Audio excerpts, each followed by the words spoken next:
Good morning, everyone. I greet you in the wonderful name of our Lord and Savior, Jesus Christ. So today we're just going to do a very high-level governance and directors' duties workshop. Well, it's a small workshop. These notes will be available. I will circulate them, but please feel free to stop me if I'm going too fast. If you'd like to ask a question, I'd like you to write it down and keep it until the end. And yeah, let's get started.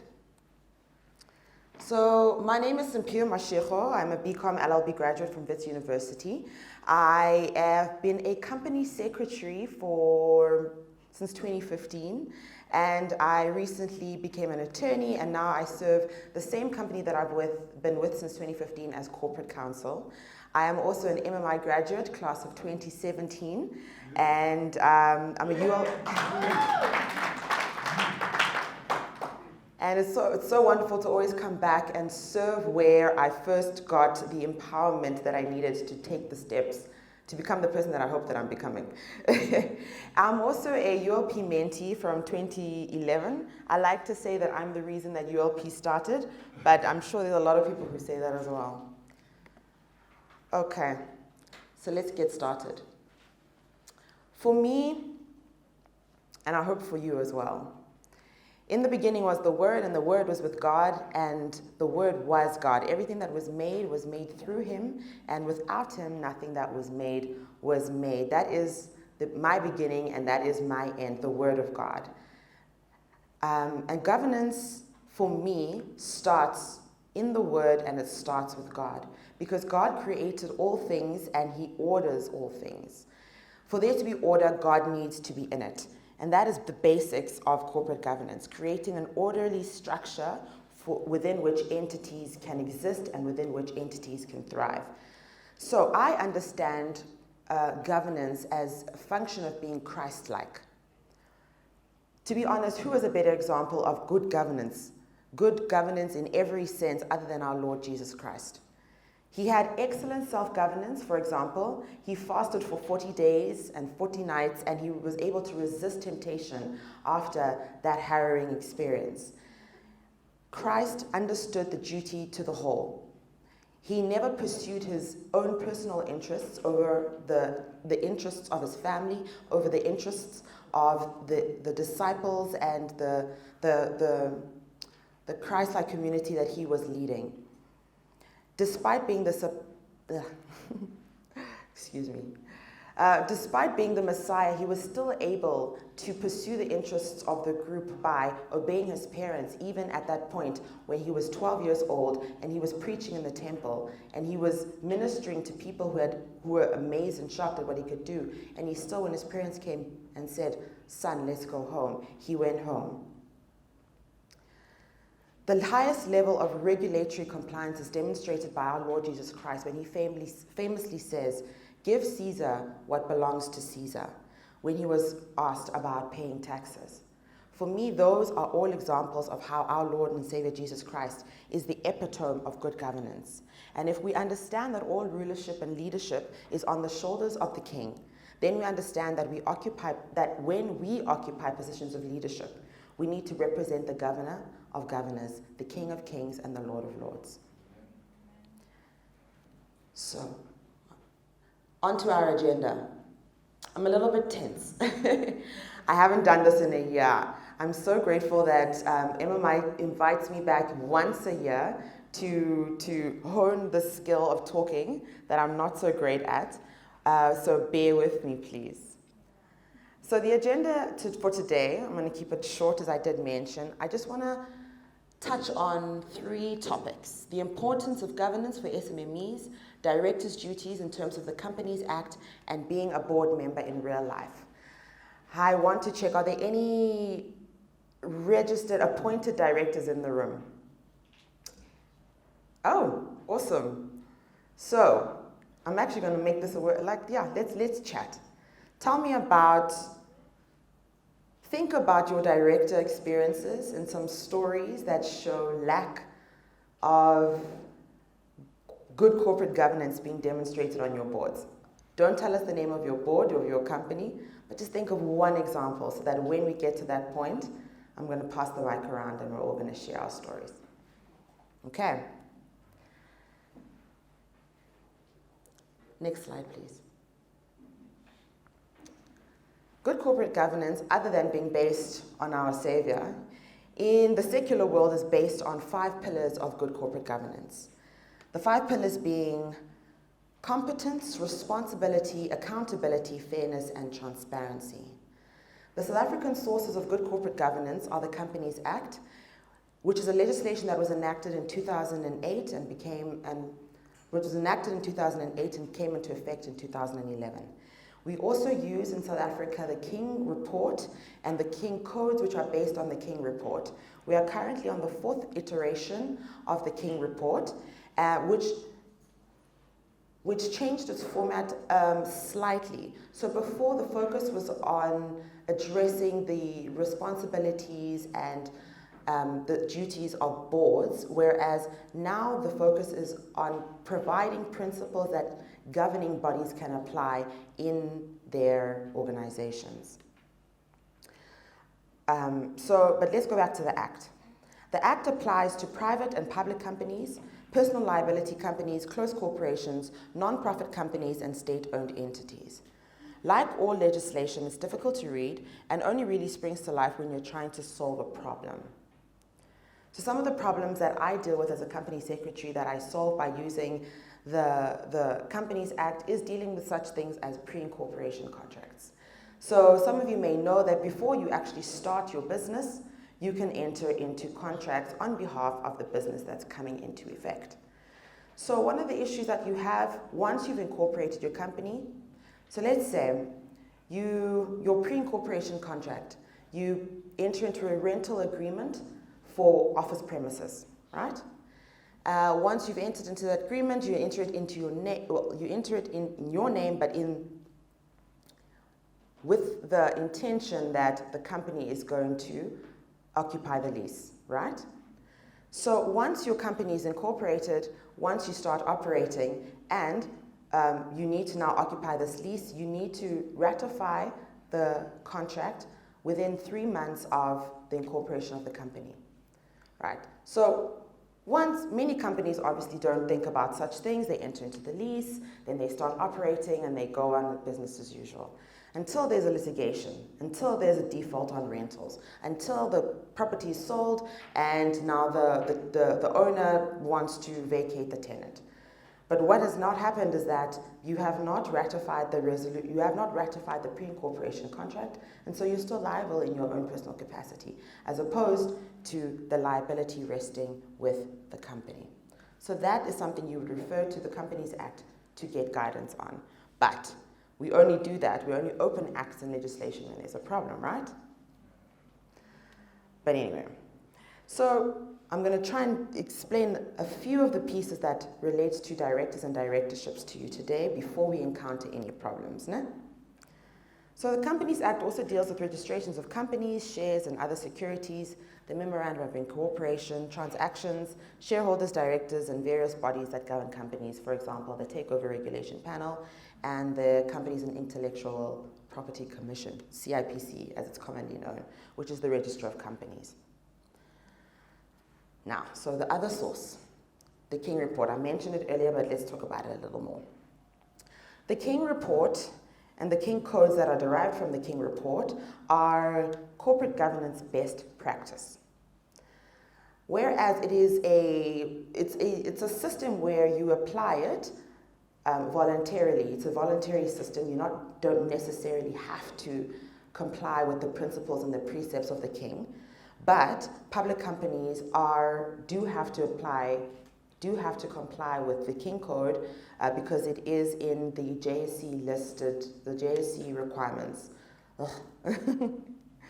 But also state-owned entities are also bound to comply with King, and such an example of this was when last year we were dealing with a due diligence and a financial transaction with the housing regulator in South Africa, the public housing regulator of South Africa. And what we found is that the DBSA and the South African Housing Regulatory Commission, they apply they force their companies that they do business with to apply the King Code to the letter. So if you're an entity that's going to do business with the government, or you're going to seek funding from DFIs, then you would need to really, really apply many of the principles of the King 4. But what's nice about it is it provides a framework within which you can work. It is not very prescriptive. So the King 4 is structured as a report from which codes are derived. So each sector is given a supplement, and the sectors that have been identified in terms of the King 4 report are SMMEs, NPOs, and state-owned entities, municipalities, and retirement funds. So for each one of these sectors, there is a specific supplement that applies to those particular entities. Sorry, none of what I'm saying is on the board, so I hope you're listening. The King 4 builds on the King 3. It's been revised to bring it up to date with international governance best practice, specifically with regards to effective governing bodies, increased compliance requirements and new governance structures, emerging risks and opportunities from new technologies, and new reporting and disclosure requirements, for example, integrated reporting. So the King 4 promotes inclusive thinking around the 6 capitals, which are finance, manufacturing, intellectual, human, social and relationship, and natural. So it promotes a holistic form of thinking around your business. Whereas previously, there was a business principle that you pursue profits, the financial bottom line over everything. The new King Code pulls us towards a thinking in terms of how we run our businesses, which recognizes the financial aspect, the manufacturing aspect, the intellectual aspect, the human, social, and relationship aspect, and then the natural, which is our environment. Okay, now to deal with the 5 pillars that we see on our screen. Sorry, take us back. So good corporate governance stands on 4 pillars. But here at MMI, we prescribed to the 5-pillar system because our good friend of the institution, Dr. Ruel Khoza, has introduced competence to the acronym RAFT to make the corporate governance pillars craft, which are competence, responsibility, accountability, fairness, and transparency. So when it comes to competence, what we mean is that the company must be equipped with competent human resources, especially at executive and director level. This is something that I believe that as in our South African companies we struggle with. We still struggle with a lot of nepotism and referral kind of hiring, and sometimes we miss out seeking the most competent individuals to fill those positions. But one of the very imperative pillars of good corporate governance is having competent people, because competent people understand the interplay. If I steal from here, then this is what the result is. Whereas someone who lacks certain competencies or is still building up competence may not see the links and the interplays between one action and the subsequent reaction or the long-term reaction. So then when we say responsibility, what we mean is that the company is responsible for its actions towards its shareholders, employees, suppliers, clients, and external stakeholders, which include the environment, which includes general society that don't necessarily do business with your company, and which also includes the government. Such actions should be open to public scrutiny. That's what we say when we say responsibility. If we take responsible actions, we will not mind when there's public scrutiny on the decisions that we have taken. So it allows responsibility and accountability, allows us to operate in a transparent manner. When we say accountability, we mean that the board is accountable to the company and the shareholders. The board cannot make decisions that benefit itself or the directors individually without considering the general impact on the company as well as the shareholders. The board is also accountable for developing strategy, setting policy, and monitoring the performance of the executives and the company. What I mean when I say the board cannot take decisions that do not take the shareholders and company into consideration is that there is space for directors to provide financial assistance to each other within the Companies Act. But that financial assistance needs to take the company's resources into consideration, as well as the shareholders. The shareholders also must have a view into such matters as directors providing loans to each other or directors providing loans to other subsidiary companies within the course of business, but which creates a financial burden on the lending company. When we say fairness, we mean that the corporate governance framework should protect shareholder rights and ensure the equitable treatment of all stakeholders, including minority and foreign shareholders. So what generally happens is decisions can be made at the shareholder and board level by a majority, which does not necessarily take into consideration minority interests. And so when it comes to fairness, there always has to be a consideration of what the minority interest is in any particular decision. And then ultimately, transparency means that the company's processes and transactions must be verifiable. There has to be disclosures of certain informations that are made about the company externally to all stakeholders. That happens in your annual financial statements, in your annual reports, and also in your returns that you file with CIPC. So that the pillar of transparency allows there to be a general accountability for any company and on the actions that the company takes. Okay. So, to summarize, the importance of good governance. A governing body's responsibilities is to set the strategy and policies of the company, to provide oversight of management and accountability for external stakeholders and the company and shareholders.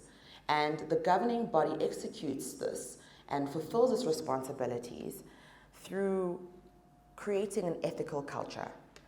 The fish rots from the head, and the board effectively is the head of that fish. And if the board does not operate in an ethical manner and does not set an ethical culture, the rest of the entity will definitely follow suit. This happens in families, this happens in businesses, this happens in churches, where the ethical culture, not what is presented, but what is actually done on the ground level by the executive, filters through all the way down to the bottom, to the last person.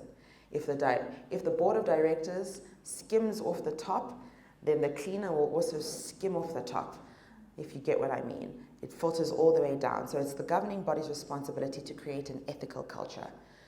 It's the governing body's responsibility to pursue good performance of the company, good financial performance, good environmental performance, good performance of its staff and employees, and also in it to be good in terms of how it treats its staff and employees. It's the governing body's responsibility to establish effective controls. The effective controls which ensure accountability from all sides as well, and then it is the governing body's ultimate responsibility to create legitimacy for the organization. Legitimate organizations attract funding. Legitimate organizations attract good clients, long-term contracts. If you are a legitimate company, by pursuing these particular principles, then it is easier to do business in South Africa, sometimes. Okay, so let's go to governance in SMMEs. How many of us have registered our companies? It's a good number. And what are some of the challenges that you faced in registering your company? Yes, sir. You mean the challenges to register a company? Yes, in registering your company, in establishing your company. Let's from the. Yeah, I think the requirements that sometimes they're looking for as a small company. Some of us we still want SM. I'm still trying to build a team. Okay. So I'm saying, let's go. Wandi?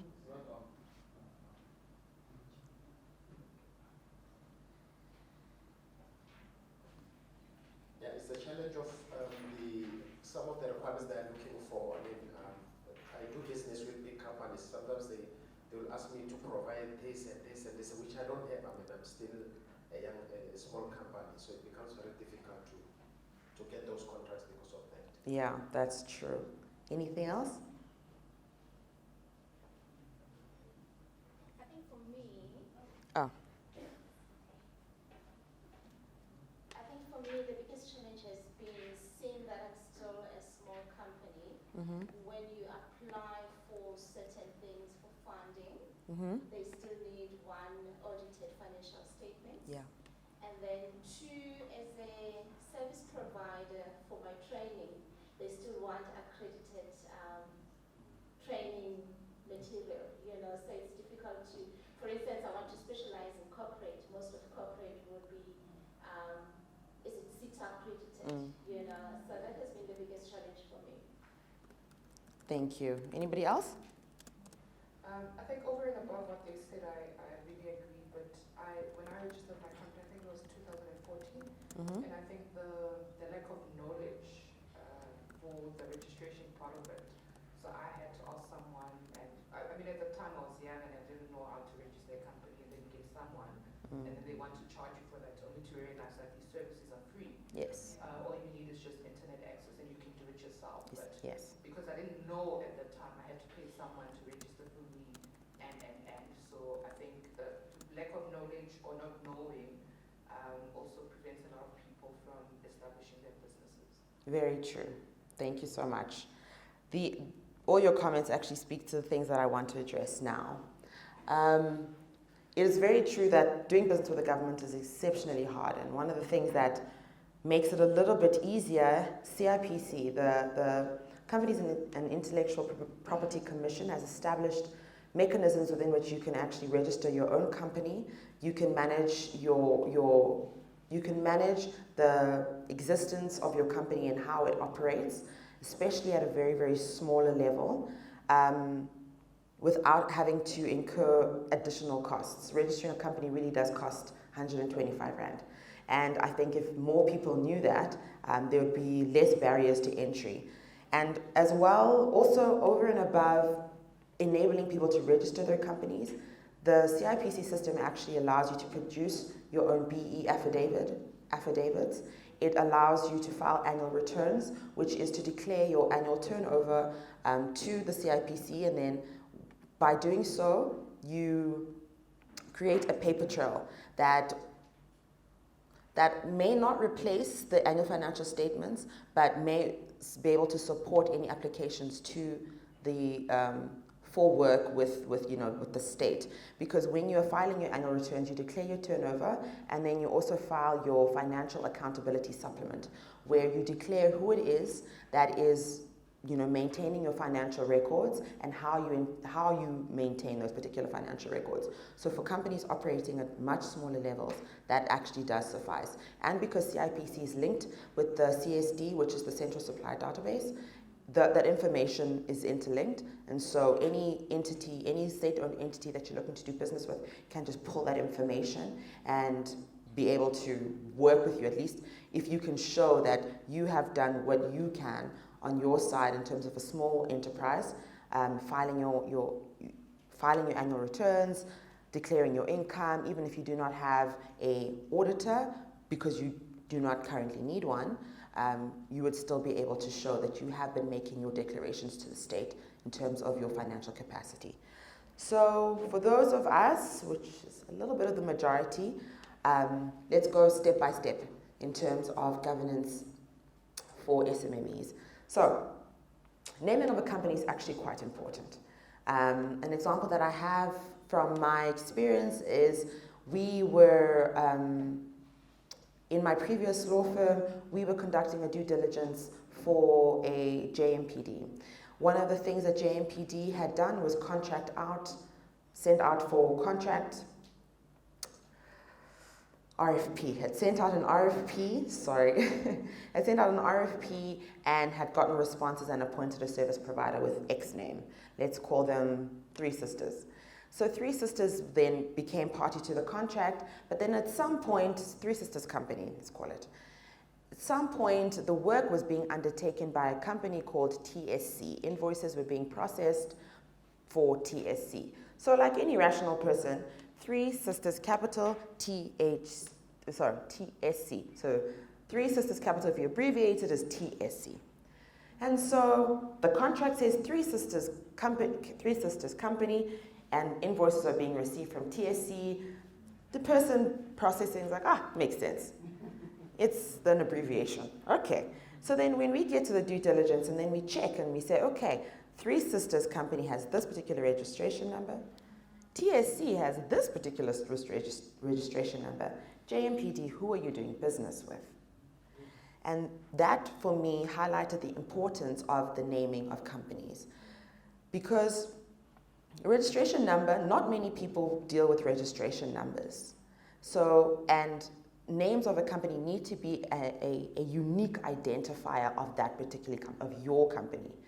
So there is a thing called defensive naming. So Coca-Cola, for instance, has registered defensive names against Coke, CC, Ola, all the types of variations that you can put Coca-Cola in, to prevent people from registering companies in those names and creating a perception of link to the main Coca-Cola brand. And so, well, not that I would advise you to do that, but I'm saying that you need to think about naming your company in a very, very important way. CIPC does its best to ensure that similarly named companies don't come about, but it does happen. For example, I work for a company called Nozala Investments, but there is a Nozala Holdings registered. There's a Nozala Resources. There's a Nozala Coal. Luckily for us, it's us. We registered all these names, but say for you, Ndebele Inc., that is the name of your company, but someone else may have Mandebele Inc. And then that creates a little bit of confusion. And yes, on surface it may not seem like a big problem until you get to a place where one company is the contractor and somebody else is getting paid, which is a very human error that can happen based on misinterpreting the names of a company. Okay. Company registration.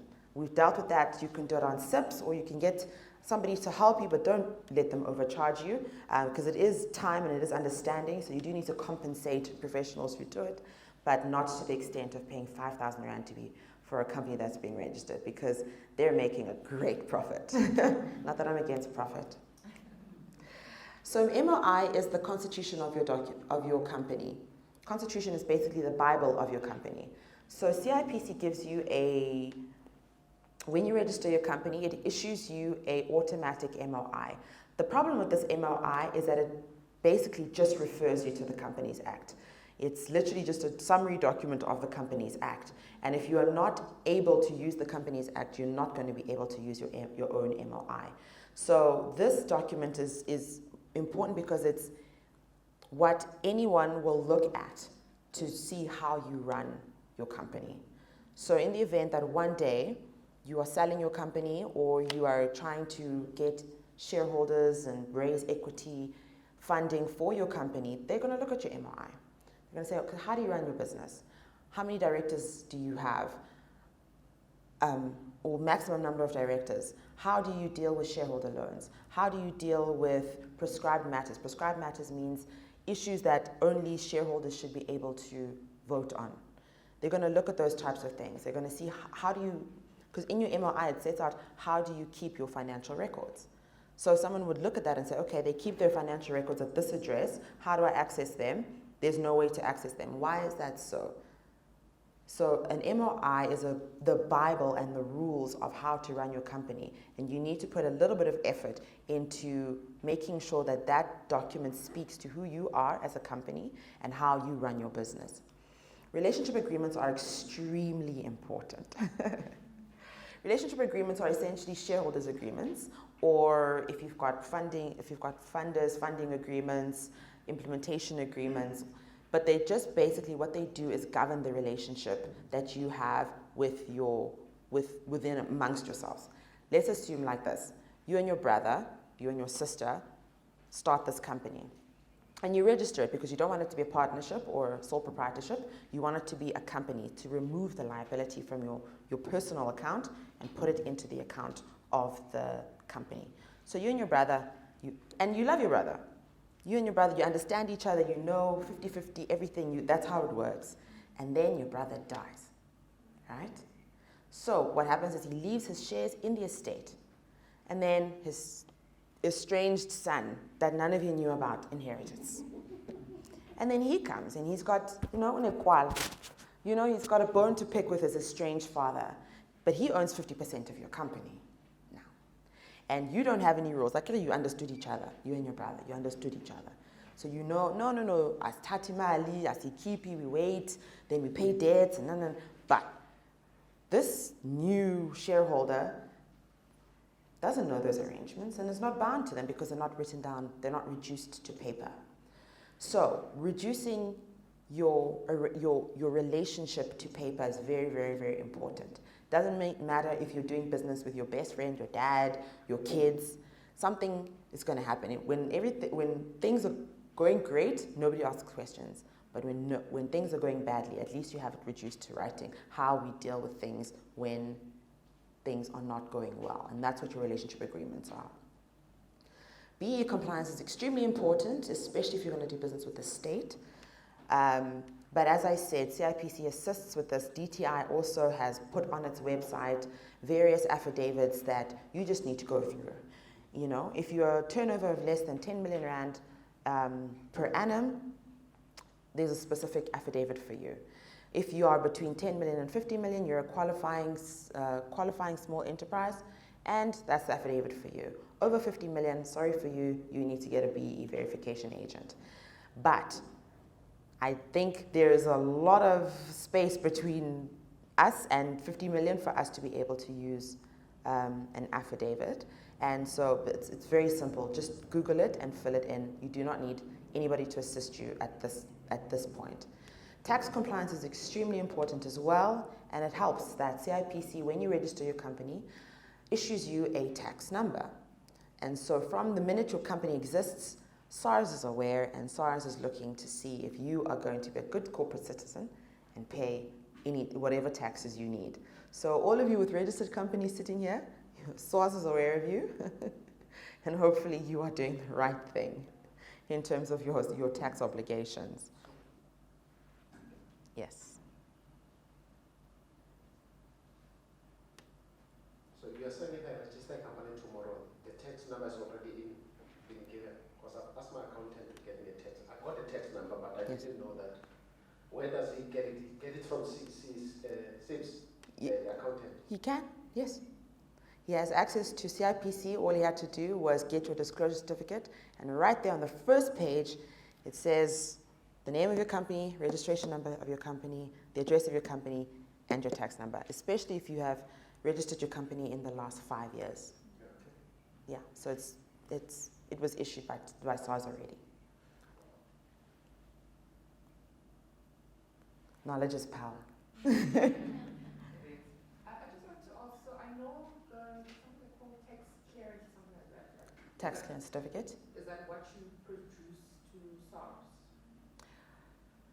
Tax clearance certificates are issued by SARS. Okay. Yeah, when you pay your taxes. And then is there like a bracket of, pay as you earn? Yes. There's a bracket of how much SARS would tax you, for example. Yes. So with companies as well, but when do you pay the tax? I mean, if, for example, my company is very small and I make 5,000 per year, for example, Yeah. I still need to... There are thresholds within which you will fall. There are minimum thresholds, and I'm not a tax attorney or a tax specialist, so I can't specifically speak to what the thresholds are, but they do exist, and I would encourage you to check it out. Yeah, on the threshold, my accountant advised me if there was a year where I made $1 billion and above in terms of the Turnover. income, yeah. Okay. And he says we need to register tax. That's when I registered, when I hit $1 billion and above turnover. That's when you register for tax. So you need to register tax. So As a VAT vendor. Yeah. Yes. Yeah. So when you hit $1 million and above, don't squander the money. SARS will come after you, even if you are a small company. Okay. Thank you so much, sir. So there's there's income tax registration and there's VAT registration, right? So my learned colleague is speaking about VAT registration, yeah. Then your financial disclosures, we touched on them a little bit earlier. Annually, you do need to declare your income over and above to SARS. You do need to declare it to the CIPC in order for them to also just keep track of what companies are doing and how much they're making. This costs a small amount of 150 Rand per annum to make this disclosure, but the threat if you don't make this disclosure is that your company will be put in annual return deregistration process. So we find that a lot of companies do not know or do not feel that it's necessary to disclose their income to the CIPC. But as the Register of Companies of South Africa, it does have a responsibility to keep this kind of information, to keep it on behalf of the government. So if you do not make that financial disclosure, they will put you into deregistration process. That means that your company is at risk of deregistration. And what that looks like to a potential client is when they do look you up and they say, okay, let's just confirm that this company is who it is and what they see, okay, this company is currently in deregistration. That means that they have not been declaring their turnovers to the government. And why? Why is that the case? Is it a case of negligence, or is it a case that they do not actually want to make these declarations and perhaps there's something shady going on? So it is quite important to make these financial disclosures to CIPC. Resolutions and minutes. So if you do have a board, you need to document the resolutions and the decisions taken by that company in writing. You do need to keep them in record, and you need to keep them for a minimum of 5 years. Why is that so? Because if something goes wrong between the directors, the resolutions and the minutes are evidence of the decisions that were taken and any issues that were raised by a director.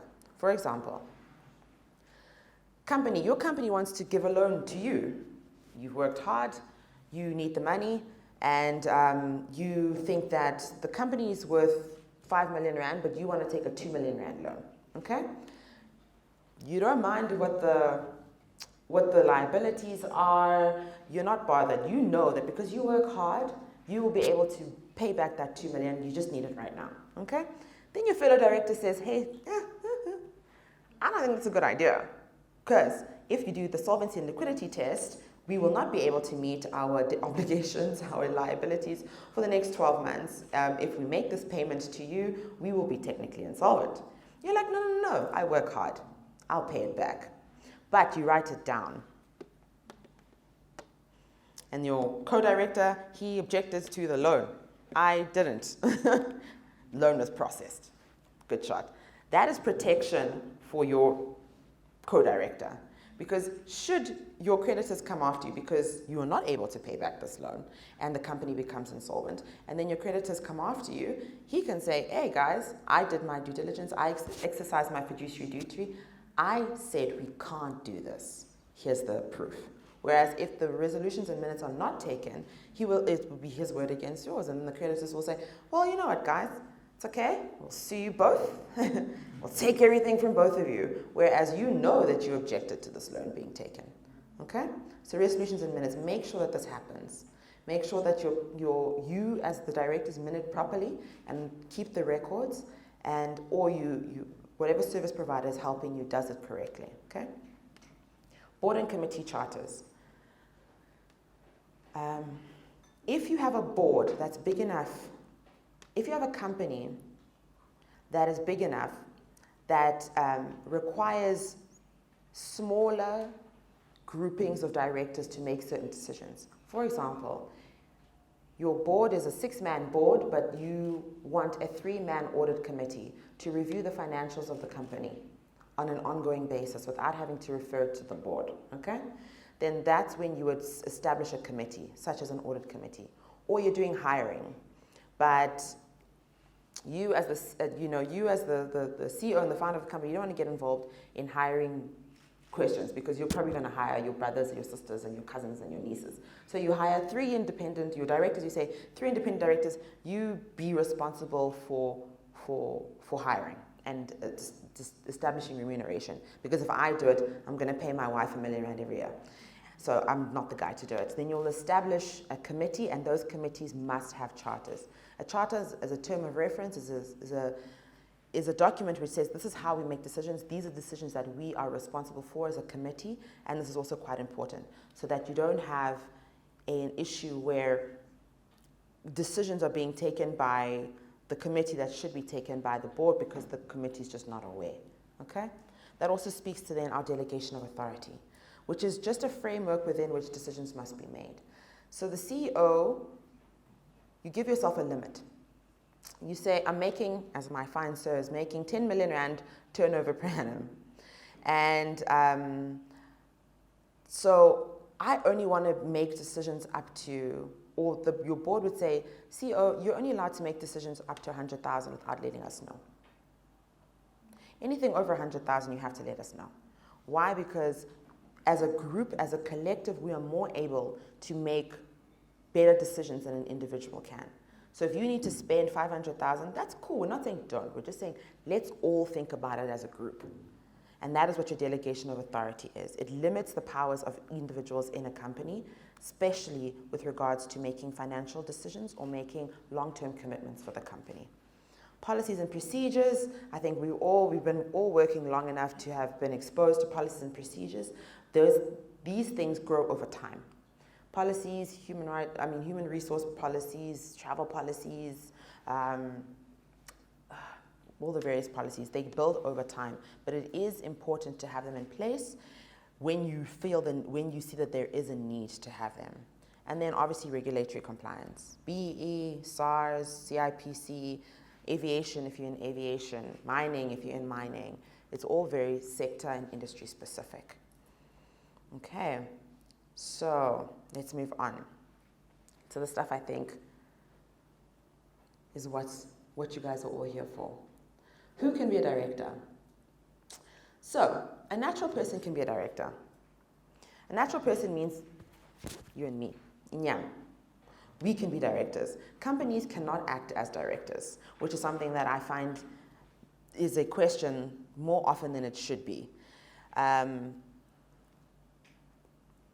And so with the director is somebody who has no legal disability. A legal disability would mean that you are under curatorship for any reason. That means that you may be mentally unfit. You may be insolvent and under curatorship because you're not able to manage your affairs in a responsible manner.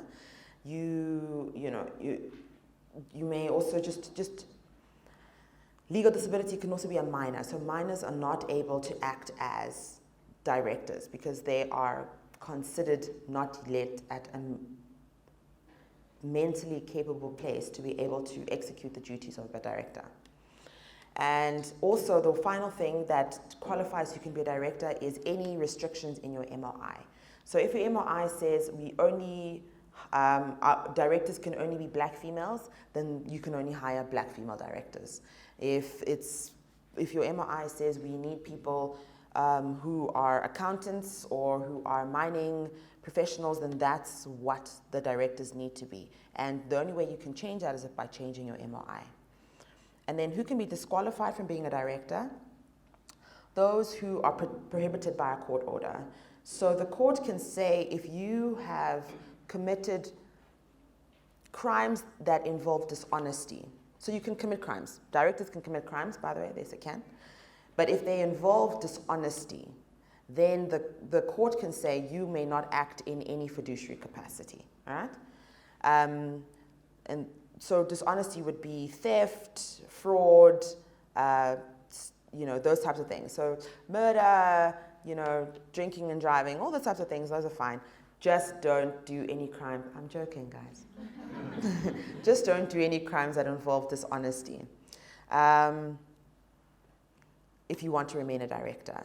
You can be declared delinquent by the court as well if you just are reckless and you deal with your affairs in a manner that is not responsible. An unrehabilitated insolvent is also disqualified from being a director. A person who is prevented by public regulation, so that would mean if you have if you work for a state-owned company and you're prevented from then sitting as a director, then that thing is a preventative is a barrier for you for becoming a director. If you're removed from an office of trust for dishonesty, there it is again, and if you are a convict. So, let's move on. Director's duties. The director's duties are set out in section 76, 75, and 76 of the Companies Act. And we're going to go through them fairly quickly because my time is up. So, directors have a duty to advance a company, which essentially means that a director must not use the position or any information while acting in the capacity as a director for their own advantage or for another person's advantage. They must only apply that knowledge to the benefit of the company. This happens quite regularly. That directors will get information in a board meeting or from dealing with a particular company and see an opportunity, right? And as human beings, that we want to maximize the opportunity. If I have the information, I'd like to maximize the opportunity for my personal gain. If you are in a directorship position, you are not entitled to do that. You're not entitled to take information that you derived, that you only had access to by virtue of being a director and use it elsewhere, or even advise somebody else and say, hey, Ngani, they're about to send out an RFP at that company. This is what you do, right? Perhaps you guys can.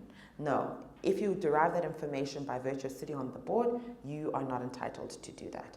So the second one is that directors have a duty not to cause harm. So a director must not use the position or any information obtained while acting as a director to knowingly cause harm to the company. What example do I have of that? Okay. That would essentially be where if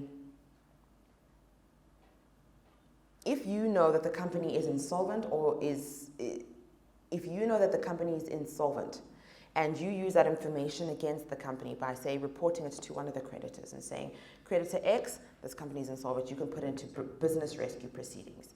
But you only have that information by virtue of being a director, then you are not entitled to do that because you are bound by the duty not to cause harm. You have a duty to disclose information. This is captured in 76 as well as in 75. You have a duty as a director to communicate any relevant information to the board if you are legally or ethically obligated to do so. That would mean specifically for where you have a legal obligation to disclose information is if you have an interest in a transaction that is being considered by the company, you are obliged to make that declaration in a board meeting whenever that matter is discussed, and then also to recuse yourself. I hope I'm making sense. Slide 10. A director must perform their duties in good faith and for a proper purpose and in the best interests of the company, with the appropriate degree of care, skill, and diligence, and experience. So this topic, this particular section of the Companies Act has been dealt with ad nauseum, really, by the courts, because directors, it's so vague to say in good faith and for a proper purpose and in the best interests for a company, and with the appropriate degree of care, skill, and diligence, exercising the necessary general knowledge. It's such a vague way that the courts have had to spend a lot of time to unpack what each of these specifically mean. And I hope one day that I'll get to sit with you and unpack them, but my time is really, really running out. You still have 10 minutes. I still have 10, and I still have 10 slides. Okay, but I'll make it a point to come and unpack the Section 76 duties in a little bit more detail, because I really want to spend time in being a board member in real life. So a director will have met their standards of conduct if they have taken reasonably diligent steps to become informed about a matter. This means that in board meetings, it's not your duty to sit and observe and just listen. If you do not understand something that is being discussed, you as a director are entitled to say, wait, exec, wait, management, I'm not particularly clear on that point.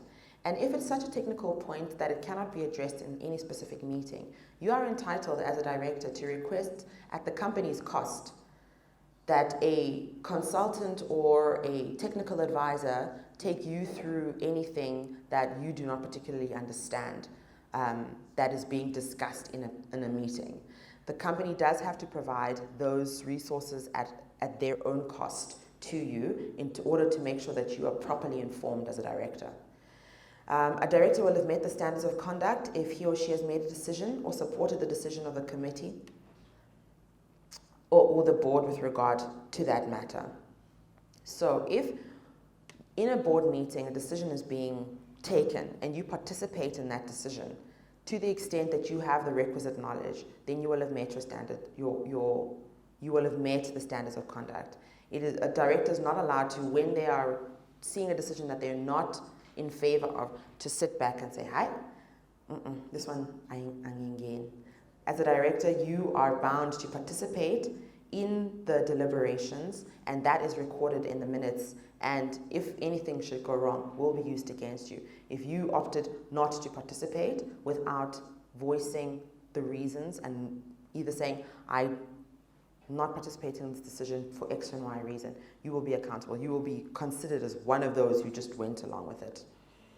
And the director will have met the standards of conduct if he has a rational basis for believing and did believe that the decision was in the best interests of the company. Mistakes happen. Mistakes happen, bad decisions get made. But if you can prove that you rationally and with the information that was provided for you and the support of external advisors, you came to a decision with the rest of the board and believe that was in the best interest of the company, then you are protected. But all of that is demonstrated through resolutions and minutes and vocalizing your thoughts and feelings about any particular decision. Okay, we're going to run through the last 10 slides. So being a board member, let's go. The role of the board, I think that we have spoken about this at length, is to represent the constituents, adjudicate and deliberate on matters, apply collective knowledge, and provide group insights, advise management, and to keep them in check. The composition of a board. This is something that we're currently dealing with. We have a board of trustees of 10 trustees, and 7 of them are non-independent. So you can imagine that we are not making very objective decisions. There is a lead director who pretty much says, this is what we're doing, and the other 7 go, sure. And because the ratio is 7 to 10, when we're doing a vote, 7 to 10.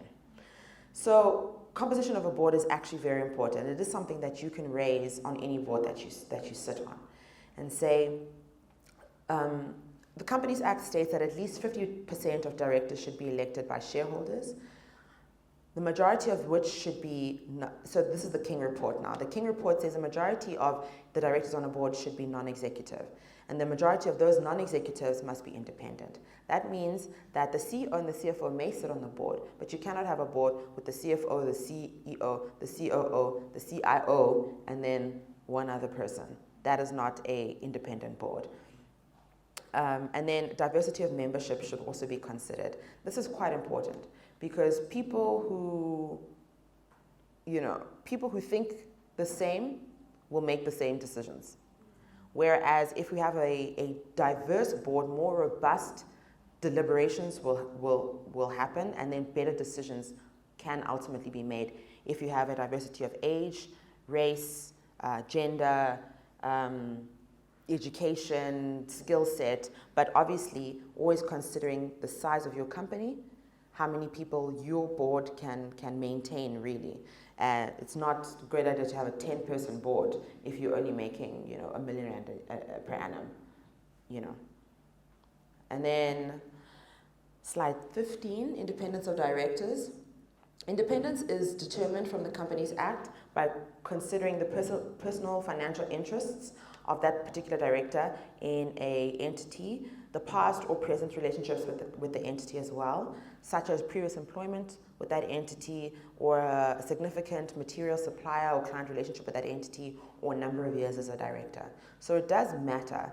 If you've been sitting on a board for 9 to 10 years, your independence can be questioned, because it can be assumed that a large part of your livelihood is actually derived from that particular board because you've been sitting there for so long. Also, you have all the background and you know all the employees, so you may not exercise a level of objectivity that an independent director is supposed to actually exercise.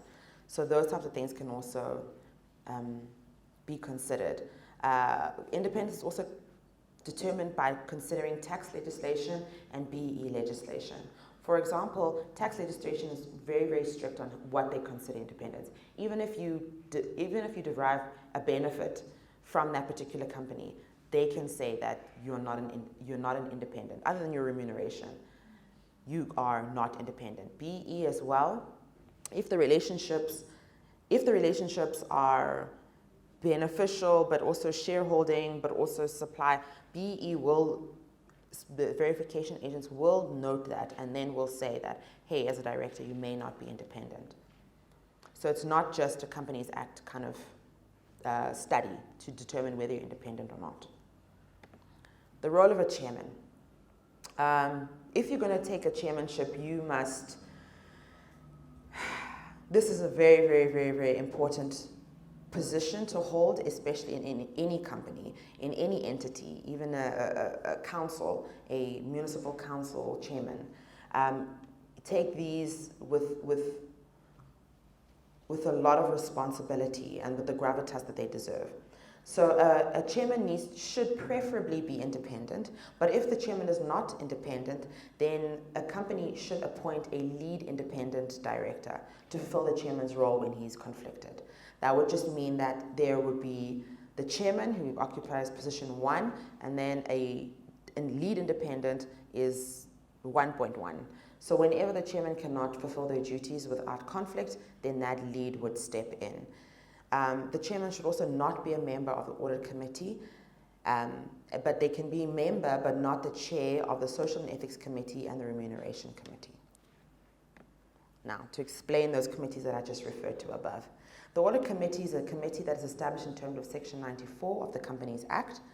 It is mandatory for state-owned entities and for public companies, and the requirement is that the majority of the directors sitting on that on that committee must be independent. The Social and Ethics Committee is for public companies and large private companies. When I say large private companies, I mean companies who attract a public interest score of over 500, which essentially, there's a framework within which you determine your public interest score, and if you want to talk about it, we'll talk about it after. The committees must have a minimum of 3 members to allow for a little bit of robustness in the decision making, and they must have formal terms of reference, and they must report to shareholders in their annual reports.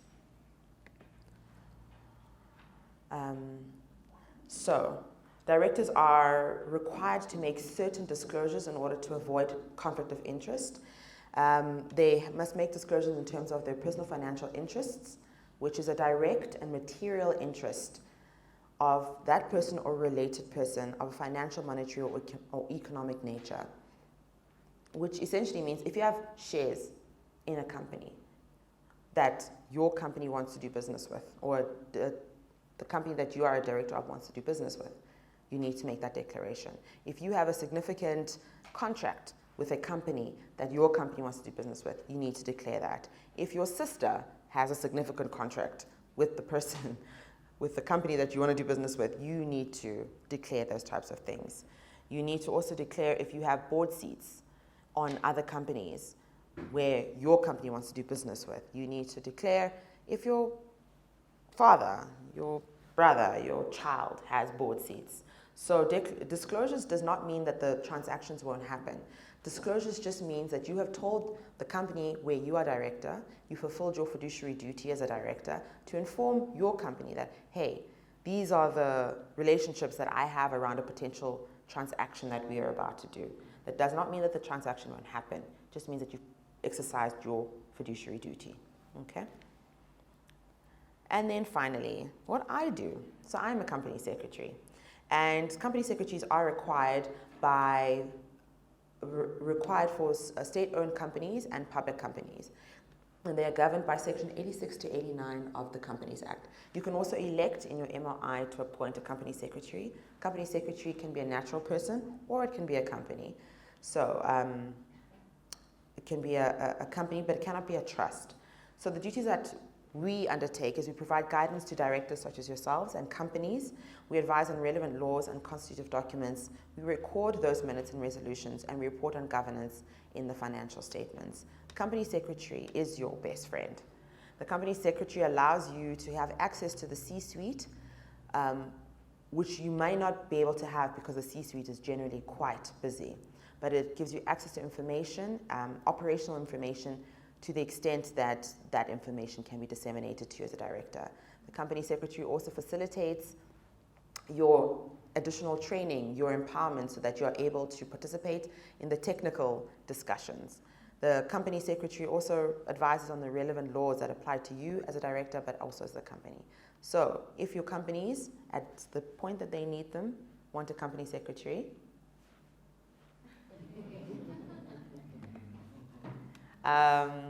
thank you for your time. Thank you for bearing with me. As I said, I haven't done this in a year, but I hope that I warmed up and that it was a fruitful session. If you have any questions in the last 20 seconds. Yeah, let's ask questions.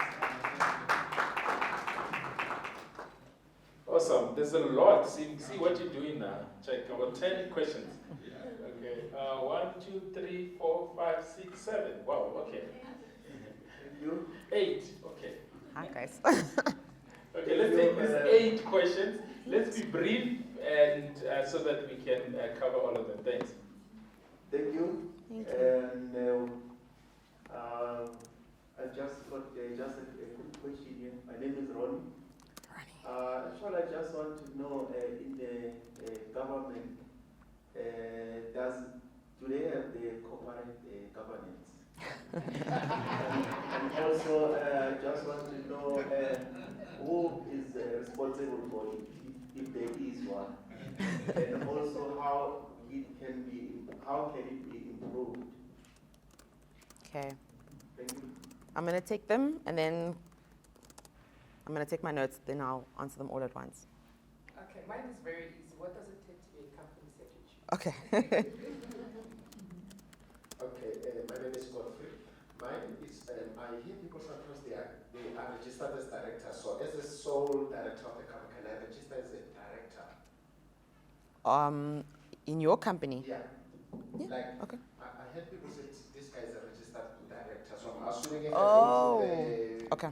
the law somewhere in the CICP, I found that they are registered directors. Can I be a registered director of my own company?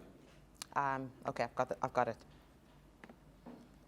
Good morning, everyone. My name is Lovedalia. I would like to ask in terms of municipalities, because I think last month there was an audit done and most of them failed. So I think it's an add-on question to what the gentleman next to me asked. What happens then in the regard where they failed? Is there any way good governance is actually implemented, or what are the repercussions for that? Thank you very much. Can we answer this one first and then take the second round? Okay. Thank you for very probing questions, especially Lovedalia and Ronnie. Is there corporate governance in government? According to the CIPC, not CIPC, sorry, the Companies Act, as I just mentioned,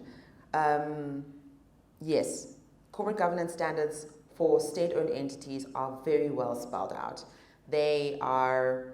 State-owned entities are required to have audit committees, are required to have auditors which conduct those audits that municipalities continue to fail. They are compelled to appoint company secretaries and their disclosure lists are incredibly long. So who is responsible for the governance in government? Each state-owned entity needs to undertake its own corporate governance. What I feel is the problem is that company secretaries and corporate governance professionals are not given the independence and the authority that they are given on legislation in practice. What then happens is they become glorified minute takers, glorified admin clerks, right? And they are not able to undertake their roles. It is, in my view, it is society's job to hold government accountable and to say, okay, government, we need higher corporate governance standards. And that's why we actually started the ULP governance program, in order to create a culture of higher standards of corporate governance. But if the legislature is going to be ignored by the legislator, I don't have a very good reason and how it can be improved, other than for society to continue to try to hold our government accountable. Municipalities failing audits. I am not in the auditing profession, so I'm not going to be able to comment on that one, unfortunately. Sorry, Lamdelia. So what does it take to be a COSEC? Company secretaries do not have, there's no specific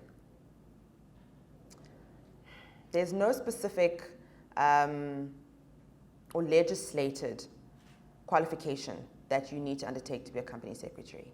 What is required to act as one is to have the requisite skill and knowledge for that particular company in that particular industry. What I found in practice, though, is that attorneys and accountants tend to become company secretaries. Auditing professionals then move into company secretarial.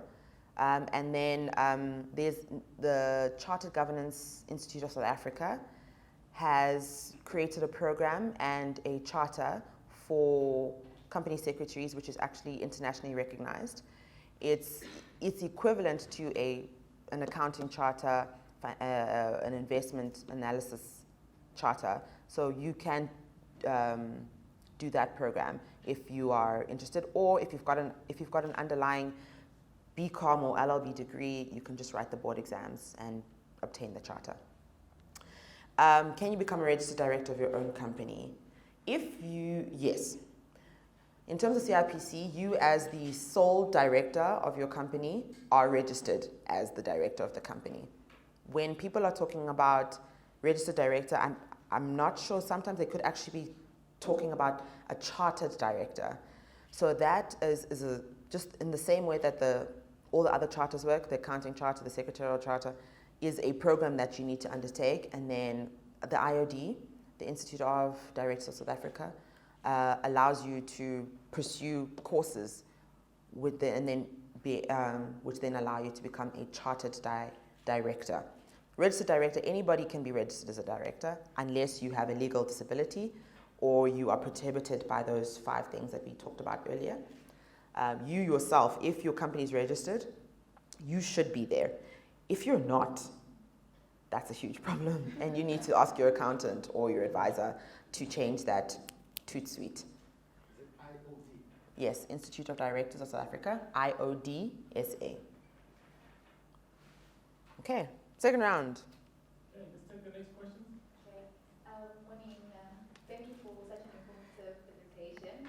My question is related to in companies that have the INC under that. How do they differ from the PTY Limited? And secondly, what's the process and cost of registering a trademark?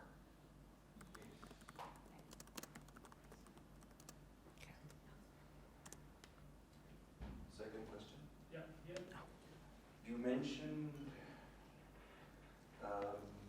the Companies Act, Section 76. Yes. Mm-hmm. Yeah, so my question is, you said a director must not, or it says that a director must not gain advantage. So the question is, how long should a director be away from a company before he can gain advantage? Good question. Oh, and the trademark, can you also elaborate on the, Registering a trademark. Okay, next one. oh, patent, yes, patent.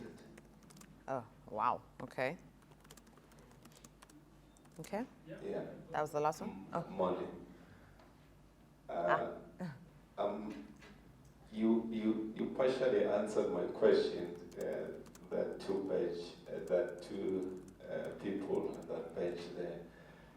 But I'm just curious, if we're talking boards and on the SOE side being mandatory, and the making of the boards, we've got the format or the structure. So if your audit committee is part of the entire board of the SOE and they indicate some red flags or red lights, so who eventually overrides, you mentioned that the board must always take decisions to make sure they don't harm the company. Yeah. So if these red lights from the audit committee are there, then who overrides them, or why can't they implement? If you can maybe elaborate further around that, especially why our SOEs are failing. Is it because maybe a man up there is not responsibly captured? We're dealing with the capturing of the state, something like that. So I'm just wondering, why are we failing if we've got these mandatory boards, especially on our SOEs? Thank you. Okay.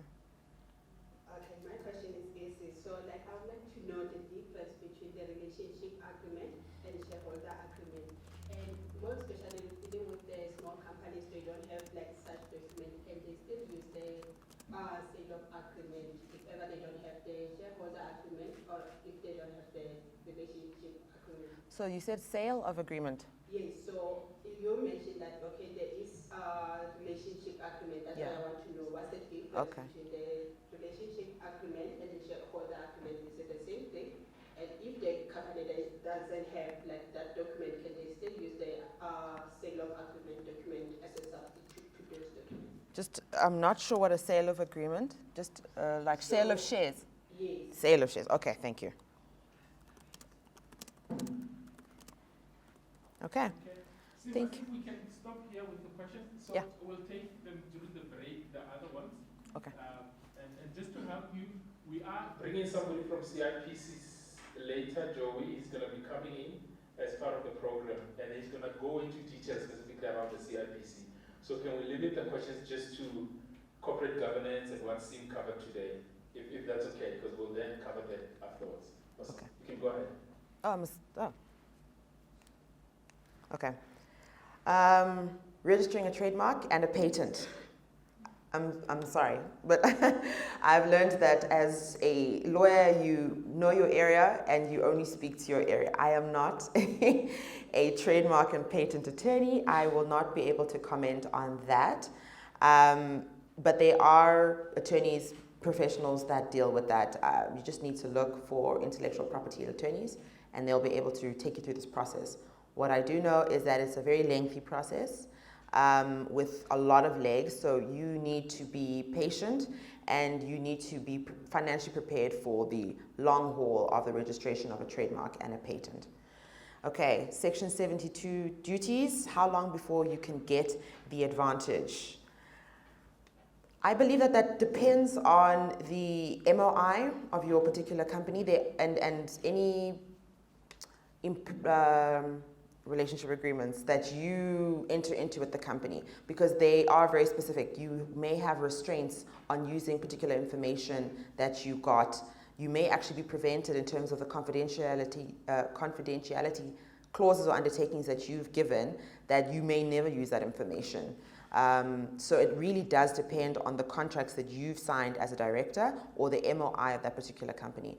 But it's very dependent. I think, but just off the top of my head and just practically, I don't think as a director you should ever use the information that you got in a company, even post-directorship, not against that company. Audit committee. I can speak to audit committee, not auditors and the auditing profession. So what happens with the audit? In an audit is a review of the financial decisions that have been made in the past of a particular entity, right?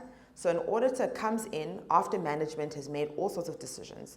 The management put the budget in place, and then utilize the funds. And so the auditor then comes and says, okay, you said you were going to do this. Did you do it? And then what happens with our municipalities is that they were allocated this huge budget by the legislature, and then they were supposed to do it and use it in this particular way. And the auditor just comes and they say, no, you didn't. You didn't do what you said you were going to do. Then the audit committee presents these findings to the board and says, board, the auditors, and we've sat with the auditors, this is the findings that they've had. These are the irregularities that they have recognized. These are the recommendations for how to fix them forward. But management still needs to commit to that. The management of the municipality still needs to commit to implementing the recommendations of the audit committee and the auditor. And if nobody holds the management of the municipalities accountable, nothing is going to change, just like in any company. You know, if there's no negative repercussions for failing to, you know, produce a clean audit, which they have not been, to be honest, then nothing will change. But the audit committees and the auditors are just reviewing what management has done. The problem is with management of the municipalities. And then relationship agreement versus a shareholders agreement. So relationship agreement is like khatebe, you know? But underneath khatebe, there's still a sbusiso, jabu, you know, temba. So it's the covering term for all these types of agreements. So shareholders agreement falls under relationship agreement. So it is just one example of a relationship agreement. So there's no difference between the two. And then if you do not have any of these agreements, firstly, it's not a very difficult agreement. It's literally just okay, where do we get our funding? How many shares are there? If there's two shareholders, this person gives this amount, this person gives this amount, these are how many shares that they have, and this is how we deal with it. You know, if somebody passes, this is how we're going to deal with it. It can even be a one-pager, as long as the shareholders agree to it and it's recorded in writing. So if there's any dispute, both of you agree that this is the document that we signed, that we agree to, and these are the terms that govern this shareholder relationship. I think it can be difficult to rely on the sale of shares agreement because it's like a sale of shares agreement is specialized. It deals with, I'm transferring my shares to you, you are paying me this, or this is the funding arrangement, and it doesn't necessarily speak to how you and I do business together going forward. What would then have to be relied on is the MOI, and then, as I said, the MOI must speak to how you guys want to deal with your business. If it doesn't, then you would have to rely on the Companies Act MOI, which is not a user-friendly document and also is very general. It will not provide the kind of guidance that you and your co-shareholders would have established over the years of doing business with each other.